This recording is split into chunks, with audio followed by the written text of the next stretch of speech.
সালাম কত জলিলুল কদর পয়গম্বর। পবিত্র কোরআনুল কারীমের মধ্যে এককভাবে সবচাইতে বেশি যার নাম আল্লাহ তাআলা নাজিল করেছেন তিনি হলেন হযরত মূসা আলাইহিস সালাম। 160 বারের উপরে শুধু মূসা আলাইহিস সালামের নাম কোরআনুল কারীমের মধ্যে আছে। শুধু তাই না, তিনি তো এমন জলিলুল কদর পয়গম্বর যিনি সরাসরি তুর পর্বতে গিয়ে আল্লাহ তাআলার সাথে কথা বলতেন। আল্লাহ তাআলা বলেন, ওয়াকাল্লামাল্লাহু মূসা তাকলিমা। আল্লাহ রাব্বুল আলামিন মূসা আলাইহিস সালামের সাথে সরাসরি কথা বলতেন। তিনি বনি ইসরাইলের জন্য নবী, গোটা বিশ্ববাসীর জন্য নবী না, বরং ইহুদিরাও এই দাবি করে যে মূসা আলাইহিস সালাম শুধুমাত্র ইহুদিদের জন্য নবী, বনি ইসরাইলের জন্য নবী। আমাদের আদি পিতার নাম কি একটু বলেন না? হযরত আদম আলাইহিস সালাম। এটা কিন্তু আকীদাগত বিষয়, কারণ নাইলে একদল মানুষ চিন্তা করবে আমাদের আসল পিতার নাম ভুলায়া বানর রে বাপ বানায় দিতে চাইবে, ঠিক না? হযরত আদম আলাইহিস সালাম মানব জাতির পিতা, কোনো সন্দেহ নাই, কিন্তু সব মানব জাতির জন্য আল্লাহ তাআলা ওনাকে নবী বানান নাই। হযরত ইব্রাহিম আলাইহিস সালাম কেমন জলিলুল কদর পয়গম্বর, আল্লাহ তাআলা ওনার উপাধি দিয়েছেন খলিলুল্লাহ, আল্লাহর বন্ধু। তিনি মুসলিম মিল্লাতের পিতা, তবে সব মুসলিমের জন্য নবী না। আল্লাহ তাআলাই বলেন, মিল্লাতা আবিকুম ইব্রাহিম ওয়া সাম্মাকুমুল মুসলিমিন। আল্লাহ তাআলা বলেন, মিল্লাতা আবিকুম ইব্রাহিম, মুসলিম মিল্লাতের পিতা হলো ইব্রাহিম আলাইহিস সালাম, আর তিনি তোমাদের নামকরণ করেছে মুসলমান। তাহলে আদম আলাইহিস সালাম মানব জাতির পিতা, কিন্তু সব মানব জাতির জন্য তিনি নবী না। ইব্রাহিম আলাইহিস সালাম মুসলিম মিল্লাতের পিতা, তবে সব মুসলমানের নবী না। কিন্তু আমার আপনার নবীর ব্যাপারে আল্লাহ তাআলা কি বলেন? আল্লাহ তাআলা কোরআনুল কারীমের মধ্যে বলেন, নবী আপনি বলেন, কুল ইয়া আইয়ুহান নাসু ইন্নী রাসূলুল্লাহি ইলাইকুম জামিআ। আল্লাহ তাআলা বলেন, নবী আপনি বলেন, ইন্নী রাসূলুল্লাহি ইলাইকুম জামিআ, আমি তোমাদের নিকটে সকলের জন্য রাসূল হিসাবে প্রেরিত হয়েছি, সকলের জন্য তথা সকল সৃষ্টির জন্য। তাহলে দেখেন, আপনাদের এলাকার একজন মাননীয় এমপি মহোদয় আছে, আছে না? বলেন তো ওনার এমপিত্বের সীমানা কত দূর? ভোলা জেলা, উনি এই ভোলা জেলার বাইরে এমপি হিসাবে উনি পাওয়ার প্রয়োগ করতে পারবেন না, কারণ ওই এলাকায় আর একজন এমপি আছে না নাই? তাহলে বোঝা গেল এই যে পাওয়ার, এটার একটা নির্দিষ্ট সীমা রেখা আছে, উনি ওনার সীমার বাইরে গিয়ে পাওয়ার দেখাতে পারবেন না। এটা একটা রুলস, এটা একটা নিয়ম। প্রত্যেকটা নবীর ক্ষেত্রে এমন হয়েছে, ওনাকে যেই এরিয়ার জন্য নবী হিসাবে প্রেরণ করা হয়েছে, উনি ওই এরিয়ার মধ্যে দাওয়াতি কাজ করেছেন। বরং কখনো এমন হয়েছে একসাথে একাধিক নবী, অনেক নবী একসাথে দুনিয়ায় ছিলেন। যেমন কোরআনুল কারীমে প্রসিদ্ধ দুইজন নবী, হযরত ইব্রাহিম আলাইহিস সালাতু ওয়াস সালাম, ওই সময় পাশেই নবী ছিল হযরত লূত আলাইহিস সালাম, ইব্রাহিম আলাইহিস সালামের ভাগিনা।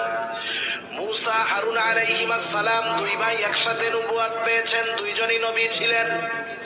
হযরত ঈসা ইয়াহইয়া আলাইহিস সালাম এক সময় ছিলেন। এই রকম প্রত্যেকটা নবীর জন্য তার নবুয়তির একটা সীমানা ছিল, একটা এরিয়া ছিল। কিন্তু আমার আপনার নবীজির নবুয়তির পরিধি সীমানা কত দূর, কত দূর! আমরা প্রতিদিন প্রতি রাকাত নামাজে ইমামের পেছনে যখন নামাজ পড়ি, ইমামের কেরাত, মুসল্লির কেরাত, ইমাম সাহেব তিলাওয়াত করেন, আমি আপনি যখন একা নামাজ পড়ি, সুন্নাত পড়ি, বিতির পড়ি, নফল পড়ি, আমি আপনি তিলাওয়াত করি, তার মানে জামাতে পড়ি আর একাকী পড়ি, প্রত্যেক নামাজে সূরা ফাতিহা আছে কি নাই? সূরা ফাতিহার প্রথমেই আমরা বলি আলহামদুলিল্লাহি রাব্বিল আলামিন। আমরা বলি সকল প্রশংসা আল্লাহর জন্য, যিনি রব্বুল আলামিন, যিনি জগৎ সমূহের প্রতিপালক। আলম এক বচন, আলামিন বহু বচন, তার মানে জগৎ একটা নয়, অনেক। সব জগতের রব, প্রতিপালক যিনি, তিনি কে? তাহলে আল্লাহ হলেন রব্বুল আলামিন। ওই আল্লাহ আমার আপনার নবীজির ব্যাপারে ঘোষণা দেন। আল্লাহ তাআলা বলেন ওয়ামা আরসালনাকা ইল্লা রাহমাতাল লিল আলামিন। আল্লাহ তাআলা বলেন আমি আপনাকে শুধুমাত্র জগৎ সমূহের রহমত হিসাবে প্রেরণ করেছি। তার মানে আল্লাহ হলেন রব্বুল আলামিন, আর আমার আপনার নবীজি হলেন রহমাতুল লিল আলামিন। আল্লাহ হলেন জগৎ সমূহের রব, আমার আপনার নবী হলেন জগৎ সমূহের জন্য রহমত। সুবহানাল্লাহ। কবি কত সুন্দর কথা বলেন, রবুবিয়ত খুদা কি হ্যায় জাহাঁ তক, নবুয়তি মুস্তাফা কি হ্যায় ওহাদা। তার মানে আমার আপনার নবীজির নবুয়তির পরিব্যাপ্তি কত দূর। আল্লাহ তাআলা বলেন হাবিব আমার রবুবিয়ত যত দূর, আমি আপনার নবুয়তির পরিধিও বানায়া দিলাম তত দূর। তাহলে এক নাম্বার যেই জিনিসটা লাগবে, যে তিনি নির্দিষ্ট কোন জাতি, গোষ্ঠী, বংশের জন্য প্রেরিত হতে পারবেন না, তিনি সকল সৃষ্টির জন্য প্রেরিত হবেন। বলেন তো এই এক নম্বর শর্ত গোটা দুনিয়ার মধ্যে একজনের মধ্যেই পাওয়া যায়, তিনি হলেন আমার আপনার নবী মুহাম্মদুর রাসূলুল্লাহ সাল্লাল্লাহু আলাইহি ওয়াসাল্লাম। দুই নাম্বার যেই জিনিসটা লাগবে, তার জীবন হবে বহুমুখী জীবন। এমনটা নয় যে তিনি গোটা জীবন আনন্দে ছিলেন, কষ্ট করেন নাই। আবার এমনটা নয় যিনি শুধু দাওয়াতি কাজ করছেন, রাষ্ট্র পরিচালনা করেন নাই। এক কথায় জীবনের প্রত্যেকটা দিকে তার পদাচারণা থাকবে। তার জীবনের দিকে যদি তাকানো হয়, গোটা জীবনের সব ধরনের সমাধান পাওয়া যাবে। বিচারক যদি চিন্তা করে আমি আদর্শ বিচারক হব, বলেন তো নবীজির জীবন আদর্শ সিরাতে যদি নজর দেয়, বলেন তো ন্যায় বিচারক হওয়ার বিষয় নবীজির জীবনীতে আছে না নাই? কেউ যদি চিন্তা করে আমি আদর্শ রাষ্ট্র পরিচালক হব, রাষ্ট্রনায়ক হব, যদি নবীজির জীবনের দিকে নজর দেয়, বলেন তো আদর্শ রাষ্ট্রনায়ক হওয়ার জন্য যা দরকার পাওয়া যাবে কিনা? কেউ যদি চিন্তা করে আমি আদর্শ যোদ্ধা হব, সেনানায়ক হব, বলেন তো নবীজির জীবনীতে পাওয়া যাবে কি যাবে না? নবীজি কেমন যোদ্ধা ছিলেন, ছোট্ট একটা হাদিস আপনাদের শোনাই। হযরত আনাস রাদিয়াল্লাহু তাআলা আনহু বলেন, যুদ্ধের ময়দানে নবীজি যেই যুদ্ধে সরাসরি অংশগ্রহণ করতেন, নবীজি শত্রুর এত কাছে যাইতেন যে সেই জায়গাতে যাওয়া আমরা কল্পনাও করতাম না। যুদ্ধের ময়দানে নবীজি সবার আগে থাকতেন। শুধু তাই না, হযরত ইবনে আব্বাস রাদিয়াল্লাহু তাআলা আনহু নবীজির সমর কৌশলের কথা বর্ণনা করতে গিয়ে বলেন, নবীজির সমর কৌশল এমন ছিল যা গোটা দুনিয়ার মধ্যে তৎকালীন সমরবিদ আমার আপনার নবীজির মতো কেউ ছিল না। মানে নবীজির যুদ্ধ কৌশল এমন কৌশল ছিল যুদ্ধের ময়দানে, এটা ওই জামানায় কারো এরকম ছিল না যে যুদ্ধের ময়দানে কেমন করে শত্রুর বিরুদ্ধে লড়াই করা যায়। আবার দেখেন, কেউ যদি আদর্শ পিতা হতে চায়, আদর্শ বাবা হতে চায়, বলেন তো নবীজির জীবনীর দিকে যদি নজর দেওয়া হয় যে বাবা হিসাবে নবীজি কেমন ছিলেন, আদর্শ পিতা হওয়া যাবে কি যাবে না? কেউ যদি আদর্শ শ্বশুর হতে চায়, নবীজির জীবনের দিকে তাকাইলে আদর্শ শ্বশুর হওয়া যায়। কেউ যদি আদর্শ স্বামী হতে চায়, নবীজির জীবনের দিকে তাকাইলে আদর্শ স্বামী হওয়া যায়। তার মানে নবীজির জীবন একমুখী নয়, বহুমুখী, এবং প্রত্যেকটা জায়গায় নবীজি সর্বোচ্চ সফলতার উদাহরণ রেখে গিয়েছে। তার জীবনে যেমন সুখ স্বাচ্ছন্দ্য আছে, তার জীবনে তেমন কষ্ট ক্লেশও আছে, ঠিক কিনা বলেন? রাসূল আকরাম সাল্লাল্লাহু আলাইহি ওয়াসাল্লামের জীবনের মধ্যে এটা পাওয়া যায়। 3 নাম্বার শর্ত, তার দ্বারা এমন কিছু বিষয় পূর্ণতা লাভ করবে যা তার পূর্বে লাভ করে নাই। কথা কি বুঝতেছেন আপনারা? তার মানে তার দ্বারা এমন কিছু বিষয় পূর্ণতা পাবে যা তার পূর্বে পূর্ণতা লাভ করে নাই। এখন আসেন, আমার আপনার নবীর দ্বারা এমন কোন বিষয়গুলো পরিপূর্ণতা লাভ করছে যা আমার আপনার নবীর আগে পরিপূর্ণতা পায় নাই? একটু খেয়াল দিয়ে শুনি। 1 নাম্বার, আমার আপনার নবীর দ্বারা আল্লাহ তাআলা শরীয়তকে পূর্ণতা প্রদান করেছে। শরীয়তের পূর্ণতা আমার আপনার নবীর মাধ্যমে আসছে। আল্লাহ রাব্বুল আলামিন জানায় দেন, আল্লাহ তাআলা বলেন, আল-ইয়াওমা আকমালতু লাকুম দীনাকুম ওয়া আতমামতু আলাইকুম নি'মাতি ওয়া রাদিতু লাকুমুল ইসলাম দীনা। আল্লাহ তাআলা বলেন, আল-ইয়াওমা আকমালতু লাকুম দীনাকুম ওয়া আতমামতু আলাইকুম নি'মাতি, আজকে আমি তোমাদের জন্য, ওয়া আতমামতু আলাইকুম, আমি তোমাদের জন্য দ্বীনকে পরিপূর্ণ করলাম। আল-ইয়াওমা আকমালতু লাকুম দীনাকুম, আমি তোমাদের জন্য তোমাদের দ্বীন তথা জীবন ব্যবস্থাকে পরিপূর্ণ করলাম। এই আয়াতের ব্যাপারে একটা ঘটনা আছে। একদিন এক ইহুদি খলিফাতুল মুসলিমিন হযরত ওমর রাদিয়াল্লাহু তাআলা আনহুর কাছে আসছে। আসার পরে বলে, ও খলিফাতুল মুসলিমিন, আপনাদের কোরআনের মধ্যে এমন একটা আয়াত আছে যেটা আল্লাহ তাআলা আপনাদের নবীর উপরে নাজিল করেছে। ওই আয়াতটা যদি মূসা নবীর উপরে নাজিল হইতো, যেই দিন নাজিল হতো ওই দিনটাকে আমরা ঈদের দিন বানায় নিতাম।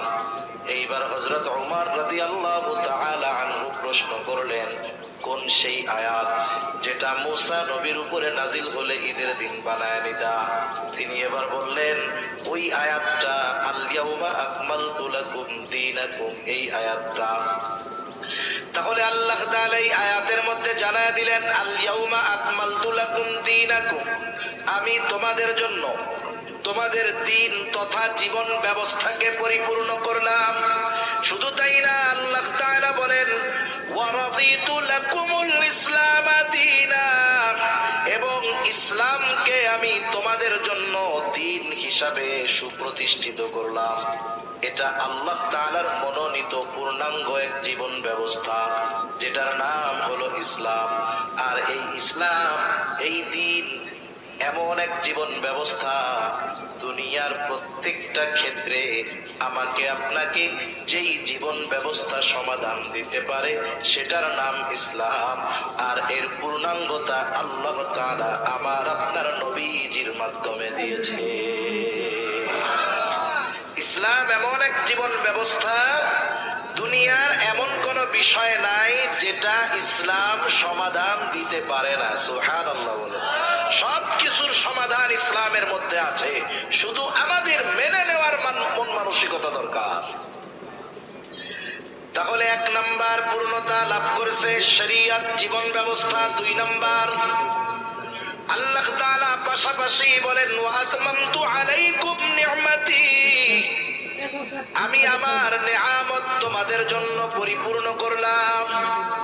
তার মানে নবীজির মাধ্যমে 1 নম্বরে পূর্ণতা লাভ করেছে শরীয়ত, 2 নম্বর নিয়ামত, 3 নম্বর আমার আপনার নবীজির মাধ্যমে পূর্ণাঙ্গতা লাভ করেছে নবুয়ত। আল্লাহ রাব্বুল আলামিন আমার আপনার নবীজির নবুয়তের ব্যাপারে ঘোষণা দিয়েছেন। আমার আপনার নবীজির মাধ্যমে আল্লাহ রাব্বুল আলামিন নবী আসার ধারাবাহিকতাকে খতম করে দিয়েছেন, শিলমোহর মাইরা দিয়েছেন। যদিও শেষ জামানায় ঈসা আলাইহিস সালাতু ওয়াস সালাম দুনিয়ায় আসবেন, তবে নতুন কোন শরীয়ত নিয়ে নয়, বরং শরীয়তে মুহাম্মাদীকে পরিপূর্ণ প্রতিষ্ঠিত করার জন্য আল্লাহ তাআলা ওনাকে আবার দুনিয়ায় পাঠাবে। এই বিষয়ের দ্বারা যে খতমে নবুয়ত অকার্যকর হয়ে যায় বিষয়টা এমন না। আমাদের দেশে কয়েকটা ফিতনা আছে, ঈমান বিধ্বংসী ফিতনা। এর মধ্যে একটা ফিতনা কাদিয়ানি ফিতনা, এর মধ্যে আরেকটা ফিতনা খ্রিস্টান মিশনারির ফিতনা। এই দুইটা ফিতনা, এই দুইটা জিনিস গোটা বাংলাদেশে মুসলমানদের ঈমান হরণ করার প্রধান এজেন্ডা বাস্তবায়ন করার অপচেষ্টা করতেছে। শুরু হয় কোথায়? যেখানকার মানুষ অভাব পীড়িত মানুষ, যেখানে উলামায়ে কেরামের পদচারণা কম। অনেক সময় মানুষ চিন্তা করে, ভাই নুন আনতে পান্তা পুরায় পড়ালেখার টাইম কোথায়? এরকম কিছু এলাকা আছে না, যে অভাব দারিদ্রতা এমন যে যেখানে জীবন বাঁচিয়ে রাখা দায় সেখানে লেখাপড়ার সুযোগ কোথায়? রুটি রুজি জোগাড় করতে গিয়েই তো জীবনটা শেষ। সেজন্য প্রথম টার্গেট একেবারে উত্তরবঙ্গের শেষ এলাকাগুলো, যেখানের মানুষ গরমেও কষ্ট, শীতেও কষ্ট। প্রতি বছর বন্যায় তাদের ঘর বাড়ি প্রতি বছর 2-1 বার দোয়া মোছা হয় আর কি। আরেকটা হলো পার্বত্য অঞ্চলে, যেসব জায়গায় এদের ওই মিশনারি গুলো চলে, ওদের মূল মিশন হলো মানুষদের ঈমান ধ্বংস করে দেওয়া। তাহলে 1 নাম্বার কাদিয়ানি, 2 নাম্বার খ্রিস্টান মিশনারি। এই খ্রিস্টান মিশনারি যারা ওরা সরল মনা মুসলমানদের ঈমান ধ্বংসের প্রথম কার্যক্রম শুরু করে সেবার মাধ্যমে। কিসের মাধ্যমে? সেবার মাধ্যমে। কারণ উত্তরাঞ্চলের এমন এমন জায়গা এখনো আছে কল্পনাতীত বিষয়, সেসব জায়গায় মানুষ সহজে যাইতে পারে না, যাইতে চায় না। একেবারে দুর্গম এলাকায় চরের মধ্যে দিয়া বালুর মধ্যে দিয়ে হেঁটে হেঁটে 15-20-25 কিলো দূরে গিয়ে একটা জনপদ, জনবসতি। না যায় গাড়ি, না যায় নৌকা। এখন 20-25 কিলোমিটার 30 কিলোমিটার ওই বালুর মধ্যে পায়ে হাইটা যদি আমাদের যাইতে বলেন, যাওয়ার আগে বালুর মধ্যে শেষ হয়ে যেতে হবে। ওরা গিয়ে ওই সব অঞ্চলে, ওর টাকা পয়সার অভাব নেই। আমাদের মুসলমান সম্প্রদায় যারা গোটা দুনিয়ায় মুসলমান যারা আছে, আমাদের সম্পদ হইলে আমরা বিলাসিতা করার চেষ্টা করি। দেখেন না, শুনেন না মাঝে মধ্যে যে আরব দেশের অমুক প্রিন্স অমুক দেশে সফরে গেছে, যাওয়ার সময় সে সিঁড়ি নিয়ে গেছে, স্বর্ণের সিঁড়ি। আবার বাথরুম করবে, কমোড বানায় নিয়ে গেছে, স্বর্ণের কমোড। এরা সম্পদ পাইলে বিলাসিতা করে, আর ওই খ্রিস্টানেরা সম্পদ পাইলে তাদের ওই ধর্মকে গোটা বিশ্বের মানুষের কাছে পৌঁছে দেওয়ার জন্য তাদের জীবনের অর্জিত সম্পদগুলোর বড় একটা অংশ খ্রিস্টান মিশনারিতে দান করে দেয়। পৃথিবীর অন্যতম ধনী বিল গেটস তার উপার্জিত সব সম্পদের প্রায় 60% উপরে টাকা সে খ্রিস্টান মিশনারিতে অলরেডি উইল করে দিয়েছে, যে আমার এই 60% টাকা এগুলা মিশনারির জন্য ব্যয় হবে। কি চিন্তা করতেছেন? এই অর্থ দিয়ে দিয়ে, সেবা দিয়ে দিয়ে সরল মনা মুসলমানদের মন আগে জয় করে। স্বাভাবিক আমরা মানুষ, একজনের দ্বারা যদি বারবার বারবার আমার মৌলিক চাহিদা মিটে, প্রয়োজন মিটে, এক সময় তার প্রতি আমার একটু দুর্বলতা আসবে, স্বাভাবিক বিষয়, ঠিক কিনা বলেন? আর স্বাভাবিক প্রত্যন্ত অঞ্চলের মানুষ শিক্ষার ব্যাপারে কমতি থাকে, দ্বীনের ব্যাপারেও কম জানে, দুনিয়ার ব্যাপারেও কম জানে। এই সুযোগটা তারা ব্যবহার করে আস্তে আস্তে ওই মানুষগুলোকে খ্রিস্ট ধর্মের দাওয়াত দেয়, step by step, step by step, ধাপে ধাপে দাওয়াত দেয়। এই সময় তারা আমাদের নবীজির ব্যাপারে এ কথা বলে যে শোনো, তোমাদের হুজুররা বলে তোমাদের পরে নাকি, নবীজির পরে নাকি আর কোনো নবী আসবে না, তাই ঈসা আলাইহিস সালাম দুনিয়ায় আসবে, তোমাদের হুজুরাই কথাও বলে না? হ্যাঁ বলে। তাইলে তোমাদের নবীর পরে যদি ঈসা আলাইহিস সালাম আবার দুনিয়ায় আসে, উনি তো নবী, তাই না? বলে হ্যাঁ। তাইলে উনি যদি আবার নবী আসে, তাহলে শেষ নবী কেমন করে মুহাম্মদ সাল্লাল্লাহু আলাইহি ওয়াসাল্লাম হইল? মূর্খ মানুষ বুঝে না, তখন চিন্তা করে হয় এটা তো বাস্তব, ঈসা আলাইহিস সালাম তো নবী, আমাদের নবীও নবী। এই যে তাহলে ঈসা আলাইহিস সালাম যদি আমাদের নবীর পরে আসে নবী হিসাবে, তাইলে তো উনি তো নবী। মুহাম্মদ সাল্লাল্লাহু আলাইহি ওয়াসাল্লামের পরে আসলো। এখন আস্তে আস্তে অজ্ঞতার কারণে প্রথমে মাথার মধ্যে সংশয় ঢুকায়া দেয়, সংশয়। এরপরে আস্তে আস্তে হয়তো আরো কিছু কথার পরে সেও বিশ্বাস করে নেয় যে ঈসা আলাইহিস সালাম শেষ নবী। নাউযুবিল্লাহ। ঈসা আলাইহিস সালাম শেষ সময়ের ত্রাণ করতে হবেন, তার ঈসাই ধর্মের উপরে যারা থাকবে তাদেরকে তিনি মুক্তির ব্যবস্থা করে দিবেন। এই ধরনের ভ্রান্ত বিশ্বাসে বিশ্বাসী করে সরল মনা মুসলমানদের ঈমান হরণ করা এদের দায়িত্ব। এখন আমি কি জন্য এই কথাটা বললাম, পরেও কাজে লাগবে। মনে করেন একটা অনুষ্ঠান শুরু হবে 10টায়, কয়টায়? আপনাদের এইখানে হয়তো যে ব্যক্তি, এক ব্যক্তি আছেন যে যিনি সবার আগে এসে বসছেন, একজন আছে না যে তো আসছে সবার আগে। মনে করেন আধা ঘন্টা বসার পর উনি যে কোনো কারণ বশত একটু জরুরত সারতে গেলেন। জরুরত সারার পরে উনি যখন আসলেন, এসে দেখলেন যে 500 মানুষ হয়ে গেছে। উনি 500 মানুষের পরে আবার আসলেন, আসছিলেন সবার মধ্যে ছিলেন না। আবার যখন আসলেন তখন দেখেন কি লোকজন ভরপুর। এই লোকের ব্যাপারে কি বলবেন যে উনি সবার লাস্টে আসছে? উনি আসছে কখন? কখন আসছে বলেন? ঈসা আলাইহিস সালাম আমার আপনার নবীজির আগে দুনিয়ায় আসছেন। আল্লাহ তাআলা ওনাকে কারণবশত তুলে নিয়ে গেছেন আসমানে, উনি ওইখানে আছেন। আবার আল্লাহ তাআলা ওনাকে দুনিয়াতে পাঠাবেন। কেন পাঠাবেন? নতুন কোন শরীয়ত দিয়ে নয়, নতুন কোন জীবন ব্যবস্থা দিয়ে নয়, বরং এই শরীয়তকে বিশ্বব্যাপী প্রতিষ্ঠার দায়িত্ব নিয়েই তিনি দুনিয়ায় আসবেন। কাফেরদেরকে সমূলে নির্মূল করার মিশন নিয়েই তিনি দুনিয়ায় আসবেন। আল্লাহ তাআলা ওনাকে পাঠিয়েছেন আমার আপনার নবীজির আগে, কারণবশত উঠায় নিয়েছেন। আবার নবুয়তির পরে তিনি আবার আপনার নবীর পরে শেষ জামানায় দুনিয়ায় আসবেন। উনি আবার আসার কারণে এ কথা বলার সুযোগ নাই উনি শেষ নবী। বলার সুযোগ আছে? কারণ ওনার মূল আগমন ঘটছে আগে, ওটাকেই ধর্তব্য হবে। শেষ জামানায় উনি আসবেন, উম্মতে মুহাম্মাদির এই মুহাম্মাদি শরীয়তের দাওয়াতি কাজই তিনি করবেন। সুতরাং খ্রিস্টানেরা যেই বিষয় দাবি করে আমার আপনার নবীজির খতমে নবুয়তকে অস্বীকার করে, এটা কখনোই গ্রহণযোগ্য হতে পারে না।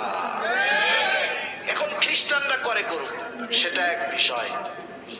আরেকটা সম্প্রদায় হলো কাদিয়ানী সম্প্রদায়, যারাও আমার আপনার নবীজির খতমে নবুয়তকে অস্বীকার করে।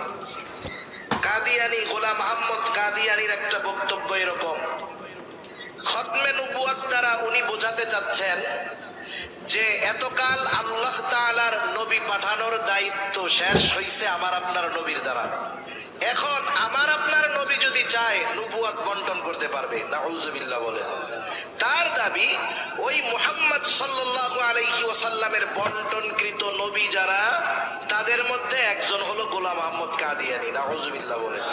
এজন্য দেখবেন কাদিয়ানীরাও তাদের কালিমায়ে লা ইলাহা ইল্লাল্লাহ মুহাম্মাদুর রাসূলুল্লাহ এটাই বলে। এখন বলেন তো, ঘুরায়া ফিরায়া যেভাবেই হোক তারা গোলাম আহমদ কাদিয়ানীকে নবী বানাতে চায়, এটা তাদের মূল টার্গেট। এখন কেউ যদি গোলাম আহমদ কাদিয়ানীকে নবী হিসাবে স্বীকার করে, তাহলে কোরআনুল কারীমে খতমে নবুয়তের স্পষ্ট বক্তব্য আল্লাহ তাআলা দিয়েছেন। আল্লাহ তাআলা বলেন, মা কানা মুহাম্মাদুন আবা আহাদিম মির রিজালিকুম ওয়ালাকিন রাসূলুল্লাহ ওয়া খাতামান নাবিয়্যিন।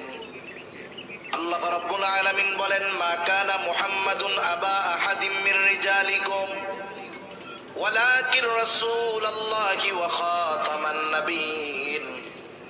মুহাম্মদ সাল্লাল্লাহু আলাইহি ওয়াসাল্লাম তোমাদের কোন পুরুষের পিতা নন, ওয়ালাকিন রাসূলুল্লাহি ওয়া খাতামান নাবিয়্যিন, তিনি হলেন আল্লাহর প্রেরিত রাসূল এবং শেষ নবী। মুফাসসিরিনে কেরাম বলেন এটা হলো খতমে নবুয়াতের অকাট্য দলিল, আর কোন দলিলের প্রয়োজন নাই। সাথে সাথে নবীজি সাল্লাল্লাহু আলাইহি ওয়াসাল্লামের বক্তব্য হলো, আনা খাতামুন নবিয়্যিন লা নবিয়্যা বাদি, আমি শেষ নবী, আমার পরে আর কোন নবী নাই।